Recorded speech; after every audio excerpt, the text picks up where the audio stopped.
May problema ang oil. Ayan.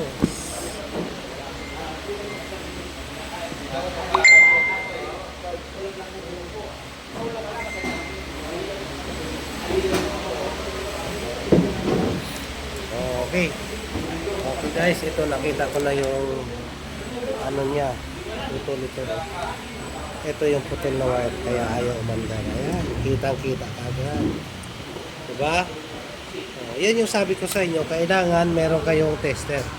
Kasi tester yung maghahanap kung may problema yung ginagawa natin. Kasi yung mga hindi natin nakikita, kayang-kaya ma-detect ng tester. Ito guys, ang putol. Diba? Okay. Kaya mahalaga sa atin yung paggamit ng tester guys. Tester ang katuwang natin. Hindi yung ayan, gumagano na.